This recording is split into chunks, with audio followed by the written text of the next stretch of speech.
following subject matter is real and only intended for mature audiences. Discretion is advised.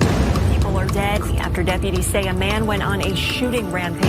I knew a week before she died I was going to kill her. I can tell you the scene out there is absolutely horrific. Nobody knows where this individual may strike next. This is 10-Minute Murder. Welcome to 10-Minute Murder, brief and bingeable true crime. My name is Joe, I'm the host, and thanks for joining today. And I have to admit, I feel a little bit off today. I'm frustrated with a situation that I have no control over, and it's affecting me in a big way. Instead of stewing in my own emotions, I thought I'd mention it here and maybe find a friend in suffering. How much of the devil do you have to have in you to not only change the color, but also the recipe of Coke Zero? What was wrong with the black cans? Answer, absolutely nothing. Now there's some sort of ugly shade of red. No thanks. And if that wasn't enough, the flavor is different. Again, no thanks. In protest, I started buying that Sam's Club Cola, the Diet Sam's Club Cola, and it tastes like Walmart soda, which is exactly what it is, so it's fine, I guess. But now I'm going to start auditioning new sodas. And I've been drinking more water lately, and my kidneys are happy about it, but my mouth isn't. And I'm not sure what I'm going to do. Anyway, I know you didn't come here to get depressed with me about my soda struggles. You came here for quick stories about true crime. Hopefully. And before we get to the one today, check out where you're listening right now and make sure you're subscribed to 10-Minute Murder. You'll never miss an episode if you're subscribed. Also, connect on social media. I post the visuals that go along with the episodes on Facebook and Instagram. Links are in the show notes, or just search 10-Minute Murder within the app. Now, to today's story, which, by the way, will be a 3-part episode. When 33-year-old Chris Watts' whole family suddenly disappeared without a trace on August 13, 2018, the seemingly devastated husband and father of 2 little girls gave a TV interview from his porch in Frederick, Colorado, begging them to come home. However, as the investigation continued, friends and family quickly realized that Chris Watts was not the man he made himself out to be.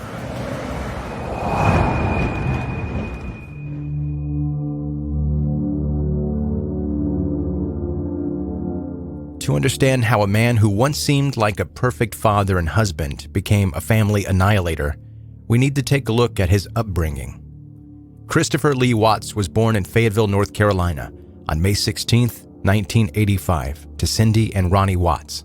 His sister Jamie was 6.5 years older and often took care of her little brother. Ronnie worked as a part-time manager for the Ford dealership, while Cindy was the secretary and notary. Even though his father was rather quiet and reserved, Chris idolized him from an early age. As Cindy later said, quote, "Ronnie and Chris were so close, they did everything together." Young Chris was really into sports, and so his father would take him to basketball games during the winter and football and baseball games when it was summertime.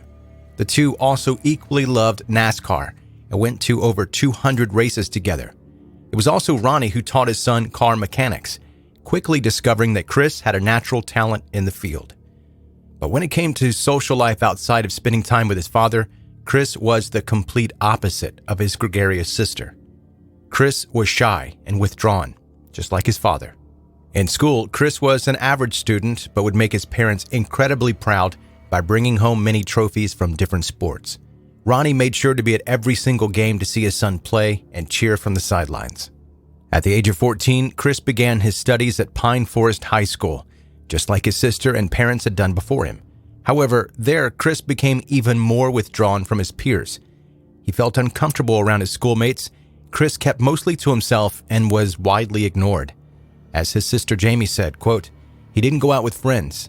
I was more of a social butterfly, and he was quiet and interested in mechanics and cars. He was just a focused person." Cars really seemed to be the thing for Chris, who enrolled in the automotive technology class taught by Joe Duddy. Joe quickly recognized Chris's natural talents and became something of a mentor for him, thinking great things were coming for the young man in the future. Joe would later praise his former student, saying, "It's hard to find a more perfect kid. He was in the top 10% of students I ever had. He was very quiet and introverted, but he was completely polite and courteous. He had a photographic memory, and he could recite anything you wanted to know about NASCAR from memory, and I was very impressed with that."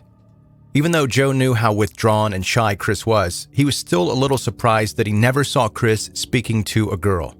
Joe recalled, "That was one thing I always wondered about. Many times I would look at him and think, what's going on in his head? It was like the wheels were spinning, but he was by himself." There were some schoolmates who got to know Chris a little bit more, and nobody really had anything bad to say. He was described as smart and gentle and almost too easygoing. Lance Alfonso, who played football with Chris, said, quote, "I've never seen him get angry at anybody. He wouldn't hurt a fly." And that statement didn't really age well. Chris was really an easy child for his parents too. Unlike his older sister, Chris never rebelled or caused trouble. Still, Jamie often wondered if there was something wrong with her brother. "I really thought he was autistic, like he was on the spectrum. He had to get things in order. It was his mannerisms. It was hard to hold a conversation with him unless we were talking about cars." In May 2003, Chris graduated from Pine Forest High School and was given a pep talk from his teacher, Joe Duddy. Chris had been awarded a $1,000 scholarship to the NASCAR Technical Institute in Mooresville, and Joe was sure he would go far. Quote, "He had everything going for him. I told him, 'Chris, if I ever had a student who was going to be tremendously successful, it's you.' I was sure that one day I was going to read about him being a crew chief of a NASCAR team."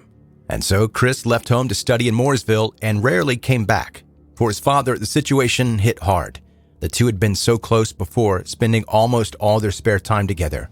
As Chris said, Ronnie was his hero and best friend, but now studying and working part-time, he was too busy to come see his father. As a result, and to feel better, Ronnie began using drugs, especially cocaine. His addiction grew so strong he ended up using lots of money. So much that his wife Cindy eventually began to suspect that he was having an affair. When she confronted Ronnie, he finally confessed he was hooked on cocaine because he was so depressed after Chris left. So you can imagine how closed off Ronnie was with his feelings. He'd rather snort drugs than open his mouth, and how much of that mentality transferred to Chris. Cindy eventually told Chris and Jamie what was going on, and after a family intervention, Ronnie quit right then and there. In 2006, Chris graduated from the NASCAR Institute with honors and found a full-time job with the Mooresville Ford dealership as a service technician. However, Chris still dreamed of working for NASCAR, but after a stream of job applications and only one interview without it going anywhere, he felt like his dream was shattered. Chris stayed with Ford. After all, he was making pretty good money, so it was possible for Chris to buy himself a nice hot rod Mustang and even save a little bit for the future. Around this time, Chris also had his first ever steady girlfriend, or so he thought. The woman in question had just gone through a messy divorce, and Chris just worked as a band-aid. As soon as she felt better, she went off with someone else. Seeing Chris struggle with women, his cousin, Nicole Canaday, encouraged him to send a Facebook friend request to her work colleague, Shanann Ruschek. Shanann was born in New Jersey, January 10, 1984, to Sandra and Frank, who named their daughter after Sha Na Na, the popular 60s rock and roll doo-wop group. 2 years later, Shanann's brother Frankie was born. The two formed a strong bond growing up. Very unlike Chris, Shanann always stood out with her vibrant personality, and yet she was insecure and she was bullied in school. So Frankie became her protector, getting into numerous fights on his sister's behalf. Then around 1999, the family moved to Aberdeen, North Carolina, where job prospects were better. Shanann began her freshman year at Pinecrest High School and also joined Matt Francis's theater class. There, Shanann found her lost confidence and a new set of friends. To Matt and her classmates, Shanann would tell all about her horrible home life. She would tell stories about her parents going through a bitter divorce, even though Frank and Sandy were still together, almost 40 years of marriage. Shanann actually spent so much time in Matt's office pouring out her problems that the school principal had to intervene. They sent her to the guidance counselor, but Shanann kept going back to Matt. When he left Pinecrest High School in 2002 to get married, Shanann wrote Matt a letter, quote, "You've been like a father figure to me, even more than my own father." In her senior year, Shanann started dating a fellow student named Leonard King.